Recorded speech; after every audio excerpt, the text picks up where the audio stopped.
Bonjour à toutes et à tous, et bienvenue sur Radio Foot 24, votre rendez-vous quotidien consacré à toute l'actualité du football mondial. Nous sommes le 29 juin 2026, et aujourd'hui, une journée particulièrement riche nous attend. Au programme. Le Paris Saint-Germain prépare un mercato spectaculaire avec plusieurs dossiers brûlants. Robert Lewandowski s'apprête à quitter le FC Barcelone pour rejoindre la MLS, Chelsea accélère sur Granit Xhaka, Manchester United reçoit une terrible nouvelle avec la grave blessure de Manuel Ugarte, tandis que la Coupe du Monde continue de réserver son lot de surprises avec la qualification historique du Canada pour les huitièmes de finale. Nous reviendrons également sur les déclarations de Vinicius Junior contre le racisme, les dernières informations concernant Liverpool, la Juventus, Benfica, l'Ajax, Porto, ainsi que toutes les principales actualités du football européen. Avant de commencer, pensez à soutenir notre travail. Abonnez-vous dès maintenant à Radio Foot 24, activez la cloche des notifications et laissez un « j'aime ». Cela aide énormément la chaîne à continuer de vous proposer chaque jour les meilleures informations du football mondial. Installez-vous confortablement, et c'est parti pour toute l'actualité football du 29 juin 2026. France. Le Paris Saint-Germain continue d'animer le marché des transferts. Les dirigeants parisiens veulent renforcer l'effectif de manière importante afin de rester compétitifs sur tous les tableaux. Le premier dossier concerne Yann Diomandé. Les discussions avec le RB Leipzig se poursuivent, mais le club allemand se montre très exigeant. Leipzig réclame plus de 100 millions d'euros pour un transfert immédiat. Une autre possibilité est étudiée, un accord dès cet été, avec le joueur qui resterait une saison supplémentaire en Allemagne sous forme de prêt. Le PSG, lui, souhaite récupérer le jeune talent dès cet été. En parallèle, les dirigeants parisiens avancent également sur le dossier Magnès Akliouche. Le joueur est séduit par le projet parisien et aurait ouvert la porte à une arrivée dans la capitale française. Deux clubs anglais restent toutefois présents dans la course, mais le PSG semble aujourd'hui disposer d'une longueur d'avance. Selon plusieurs informations, ces deux opérations sont totalement indépendantes. Le club parisien souhaite recruter à la fois Yann Diomandé et Magnès Akliouche afin d'apporter davantage de créativité et de profondeur à son secteur offensif. Mais ce n'est pas tout. Le PSG recherche également un nouveau défenseur central capable d'évoluer dans plusieurs systèmes de jeu. Les dirigeants veulent renforcer la solidité défensive de l'équipe avant le début de la prochaine saison. Dans le même temps, plusieurs départs semblent quasiment actés. Gonçalo Ramos est annoncé tout proche de rejoindre l'AC Milan dans une opération estimée à 74 millions d'euros, auquel pourraient s'ajouter plusieurs bonus. Lee Kang-in discute activement avec l'Atlético de Madrid. Enfin, Randal Kolo Muani est de plus en plus proche de la Juventus. Les deux clubs ont officiellement entamé les négociations après que le joueur s'est déjà mis d'accord avec le club italien sur les conditions de son futur contrat. Autre mouvement important. Le jeune gardien italien Alessandro Longoni va rejoindre gratuitement le Paris Saint-Germain en provenance de l'AC Milan. Il devrait occuper le rôle de troisième gardien tandis que Renato Marin prendra la direction du Portugal sous forme de prêt. Enfin, un dossier mérite une attention particulière, celui de Bradley Barcola. Liverpool continue de suivre attentivement l'international français. Si le PSG réussit à recruter à la fois Akliouche et Diomandé, l'avenir de Barcola pourrait devenir beaucoup plus incertain, notamment en cas d'offre très importante venue d'Angleterre. Le mercato parisien promet donc d'être l'un des plus passionnants de l'été. En Espagne, une véritable bombe est tombée. Robert Lewandowski devrait quitter le FC Barcelone pour rejoindre le Chicago Fire en MLS. L'attaquant polonais aurait déjà donné son accord après avoir visité les installations du club américain ainsi que la ville, il y a 2 semaines. La signature du contrat est attendue au début de la semaine prochaine. Après plusieurs saisons en Catalogne, Lewandowski s'apprête donc à ouvrir un nouveau chapitre de sa carrière aux États-Unis. Du côté du Real Madrid, Nico Paz ne reviendra finalement pas cet été. Son père a confirmé que le jeune Argentin poursuivra son développement à Como, en Italie. Le Real Madrid conserve néanmoins une clause de rachat qui pourra être activée à partir de l'année prochaine. Toujours au Real Madrid, Jude Bellingham a expliqué qu'il évoluait dans un rôle plus offensif avec la sélection anglaise que sous les couleurs madrilènes. Il affirme toutefois être totalement concentré sur une seule chose, aider son équipe, quel que soit son positionnement sur le terrain. À Barcelone, Marc-André ter Stegen serait désormais ouvert à un départ vers l'Ajax Amsterdam. Les discussions avec le club néerlandais avancent positivement et les deux clubs doivent encore s'entendre sur les modalités d'un prêt ainsi que sur la prise en charge du salaire du gardien allemand. Du côté de l'Atlético de Madrid, un départ est désormais officiel. Clément Lenglet va rejoindre Benfica. Un accord total a été trouvé entre toutes les parties et le défenseur français va signer un contrat de 3 saisons avec le club portugais. Enfin, l'Atlético poursuit également les discussions avec le PSG pour tenter de recruter Lee Kang-in. Le club madrilène souhaite renforcer son secteur offensif avant le début de la nouvelle saison. Après une actualité particulièrement intense en France et en Espagne, direction maintenant le championnat le plus animé du mercato, la Premier League, où Chelsea, Liverpool, Manchester United, Brighton, Sunderland et Ipswich multiplient les mouvements. Après avoir fait le point sur les dernières informations en France et en Espagne, cap maintenant sur l'Angleterre, où les clubs de Premier League continuent d'animer le marché des transferts. Entre Chelsea, Liverpool, Manchester United, Brighton, Ipswich Town et Sunderland, les négociations se multiplient à quelques semaines de la reprise de la saison. Chelsea poursuit son mercato avec un objectif clair, apporter de l'expérience au milieu de terrain. Les Blues continuent de négocier avec Sunderland pour recruter Granit Xhaka. Une première offre de 8 millions de livres sterling a été jugée insuffisante, mais les discussions se poursuivent et les dirigeants londoniens restent confiants. Le joueur, de son côté, pousse pour rejoindre Chelsea. Il souhaite retrouver son ancien entraîneur Xavi Alonso, avec qui il entretient une excellente relation. Les prochains jours pourraient être décisifs dans ce dossier. Chelsea veut bâtir une équipe capable de lutter pour le titre de Premier League tout en retrouvant les sommets de la Ligue des Champions. Du côté de Liverpool, les Rays restent très attentifs à la situation de Bradley Barcola. Le club anglais suit l'ailier français depuis plusieurs mois. Si le Paris Saint-Germain recrute à la fois Yann Diomandé et Magnus Akliouche, la concurrence offensive deviendra encore plus importante dans l'effectif parisien. Liverpool pourrait alors profiter de cette situation pour formuler une offre importante.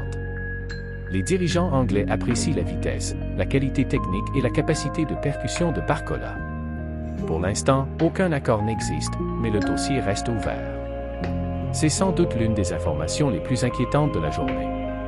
Manchester United a confirmé la grave blessure de Manuel Ugarte. L'international uruguayen souffre d'une blessure au ligament du genou. Les premiers examens sont très préoccupants et le milieu de terrain devrait être éloigné des terrains pendant une longue période. Cette absence pourrait bouleverser les plans du club sur le marché des transferts. Les Red Devils pourraient désormais être contraints de recruter un nouveau milieu défensif avant la fermeture du mercato afin de compenser cette perte importante. L'ensemble du monde du football souhaite évidemment un prompt rétablissement à Manuel Ugarte. Brighton ne renonce pas à son objectif défensif. Le club anglais continue de pousser pour recruter Luka Vukovic, considéré comme l'un des défenseurs les plus prometteurs d'Europe. 3 offres ont déjà été refusées, mais Brighton poursuit les discussions en coulisses. Les dirigeants restent persuadés qu'un accord peut être trouvé avant la fin du mercato. Depuis plusieurs saisons, Brighton s'est forgé une réputation de club capable de recruter de jeunes talents avant leur explosion au plus haut niveau. Promu avec de grandes ambitions, Ipswich Town cherche lui aussi à renforcer son effectif. Le club anglais a pris contact avec Lille pour tenter de recruter le défenseur brésilien Alexandro. Les négociations tournent autour d'un montant estimé à 30 millions d'euros. Plusieurs clubs suivent également le joueur, mais Ipswich souhaite rapidement conclure l'opération afin de sécuriser sa défense avant le début de la nouvelle saison. À Sunderland, un autre dossier avance rapidement. L'attaquant espagnol Eliezer Mayanda se rapproche d'un transfert vers le FC Porto. Les discussions entre les deux clubs progressent très positivement. Le Stade Rennais suivait également le joueur, mais Porto semble désormais en pole position pour conclure l'opération. Ce transfert représenterait une belle étape dans la progression du jeune attaquant. Comme chaque été, les clubs anglais profitent de leur puissance financière pour animer le mercato. Chelsea veut renforcer son milieu. Liverpool prépare plusieurs offensives. Manchester United pourrait revoir ses priorités après la blessure d'Ugarte. Brighton continue d'investir sur la jeunesse. Ipswich cherche à construire une équipe compétitive pour assurer son maintien. Et Sunderland poursuit sa politique de valorisation des jeunes talents. Tout indique que les prochaines semaines seront encore très mouvementées en Premier League. Après l'Angleterre, direction maintenant l'Italie, où plusieurs grands clubs sont eux aussi très actifs. La Juventus avance sur Randal Kolo Muani, l'AC Milan prépare plusieurs gros coups, Como conserve son joyau Nico Paz et le Genoa officialise une nouvelle recrue prometteuse. La Juventus continue de travailler pour renforcer son attaque. Le grand objectif du club turinois s'appelle Randal Kolo Muani. Après avoir trouvé un accord avec le joueur sur les conditions de son futur contrat, la Juventus est désormais entrée dans la phase la plus importante, les négociations avec le Paris Saint-Germain. Les premiers contacts officiels entre les deux clubs ont eu lieu ce week-end. Les discussions portent désormais sur le montant du transfert et les modalités de paiement. Du côté du joueur, le choix est clair, Randal Kolo Muani souhaite rejoindre la Juventus et relancer sa carrière dans un championnat où les attaquants français ont souvent réussi. Les dirigeants turinois espèrent conclure rapidement ce dossier afin que l'international français soit présent dès le début de la préparation estivale. L'AC Milan pourrait être l'un des grands animateurs de cette fin de mercato. Le premier dossier concerne Gonçalo Ramos. Selon plusieurs informations, un accord est proche avec le Paris Saint-Germain pour un transfert estimé à 74 millions d'euros, auquel pourraient s'ajouter différents bonus. Les Rossoneri voient en l'attaquant portugais le successeur idéal pour renforcer leur secteur offensif. Mais ce n'est pas tout. Le départ du jeune gardien italien Alessandro Longoni vers le Paris Saint-Germain oblige également Milan à préparer l'avenir dans ce secteur. Le club lombard continue donc d'ajuster son effectif afin de rester compétitif en Série A comme sur la scène européenne. Excellente nouvelle pour les supporters de Como. Le père de Nico Paz a confirmé que son fils resterait au club cette saison. Malgré l'intérêt du Real Madrid, le jeune milieu offensif estime que poursuivre son développement à Como est la meilleure décision. Le club italien disputera la Ligue des Champions, un argument qui a beaucoup compté dans le choix du joueur. Le Real Madrid conserve néanmoins une clause de rachat qui pourra être activée à partir de l'été prochain. Pour Como, conserver Nico Paz est un véritable signal de ses ambitions.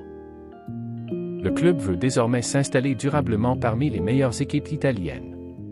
Le Genoa poursuit sa stratégie basée sur les jeunes talents. Le club a officialisé l'arrivée du milieu suisse Francetan Mestri, en provenance du FC Thun. Les discussions avaient été révélées il y a plusieurs semaines et l'accord est désormais totalement finalisé. À seulement 20 ans, Mestri est considéré comme l'un des plus grands espoirs du football suisse. Le Genoa espère lui offrir du temps de jeu afin qu'il poursuive sa progression au plus haut niveau. Le club confirme ainsi sa volonté de construire un effectif mêlant expérience et jeunesse. Dans l'ensemble, les clubs italiens affichent de grandes ambitions. La Juventus veut retrouver les sommets européens. L'AC Milan cherche à renforcer son attaque avec Gonçalo Ramos. Le Genoa continue de miser sur de jeunes joueurs prometteurs. Et Como, désormais qualifié pour la Ligue des Champions, entend poursuivre son incroyable progression. La Série A retrouve progressivement son attractivité et pourrait encore réserver plusieurs surprises d'ici la fin du mercato. Nous quittons maintenant l'Italie pour nous rendre au Portugal, aux Pays-Bas et en Allemagne, où Benfica, Porto, l'Ajax, le RB Leipzig et plusieurs jeunes talents font également l'actualité. Nous parlerons aussi de Gabriel Veneno, de Caio Henrique, de Clément Lenglet, de Marc-André ter Stegen et des derniers mouvements sur le marché européen.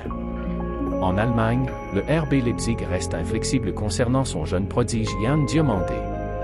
Le Paris Saint-Germain pousse pour recruter immédiatement le joueur, mais les dirigeants allemands réclament plus de 100 millions d'euros pour accepter un départ cet été. Une deuxième option est également sur la table. Vendre le joueur au PSG tout en le laissant une saison supplémentaire à Leipzig sous forme de prêt.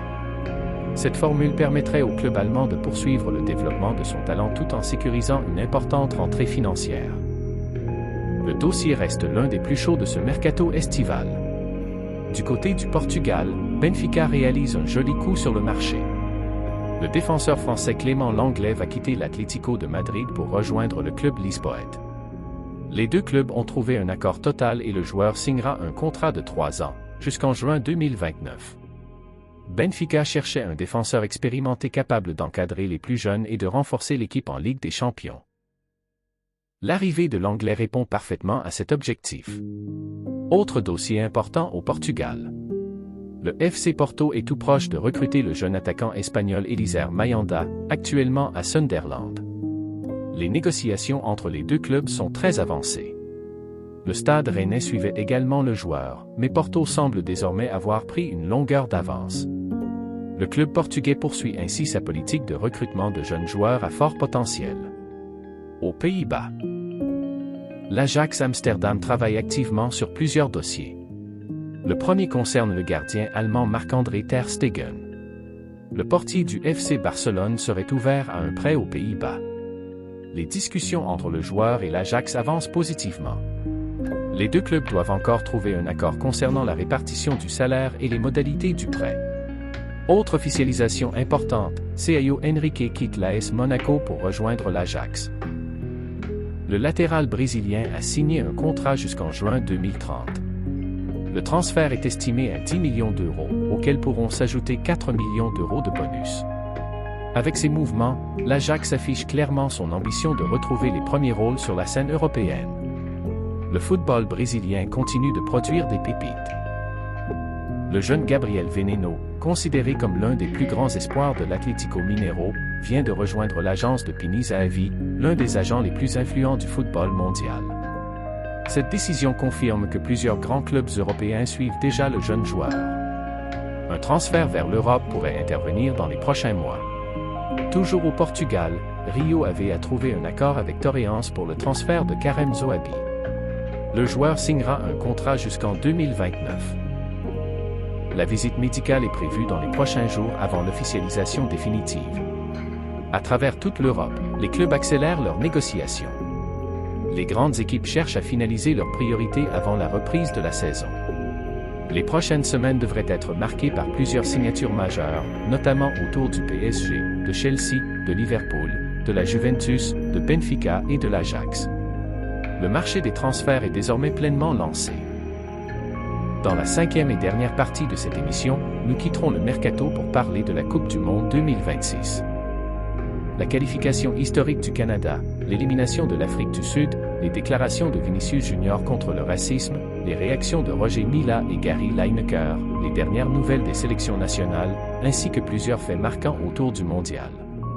La première grande information de cette journée nous vient du Canada. Les Canadiens ont officiellement décroché leur qualification pour les huitièmes de finale de la Coupe du Monde 2026 après leur victoire face à l'Afrique du Sud.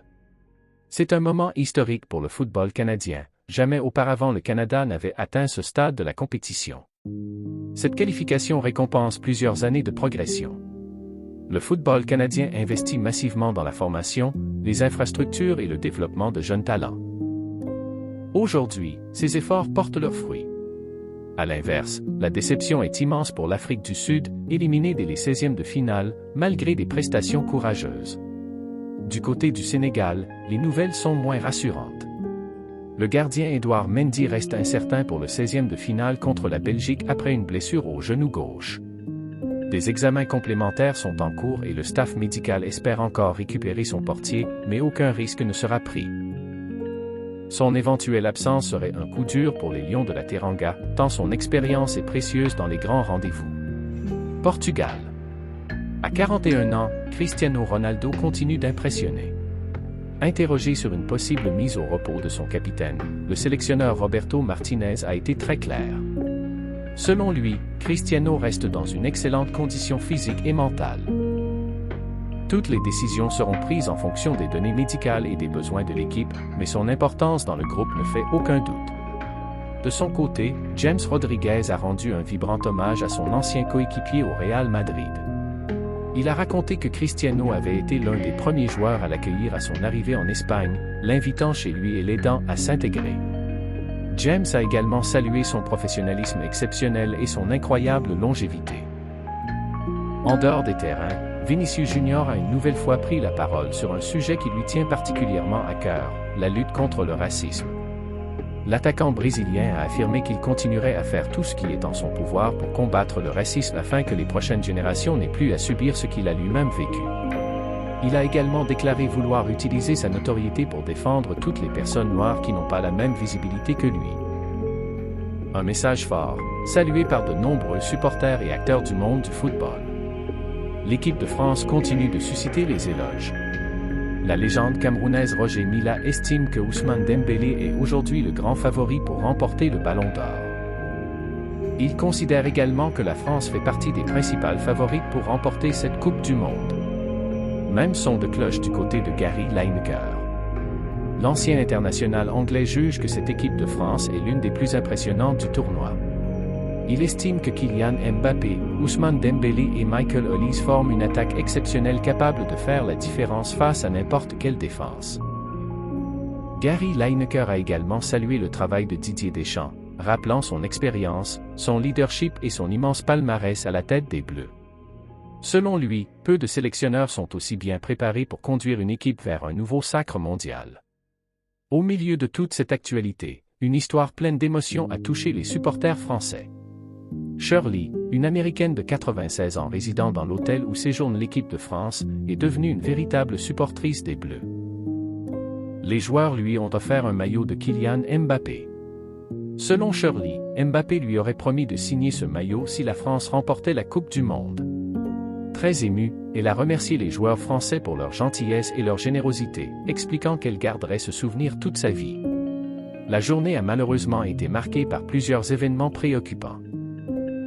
Aux États-Unis, une personne a perdu la vie lors d'une fusillade à proximité d'une fan zone de la Coupe du Monde à San José, en Californie. Selon les premières informations, aucun match n'était diffusé au moment des faits. Une enquête est en cours pour déterminer les circonstances exactes de ce drame.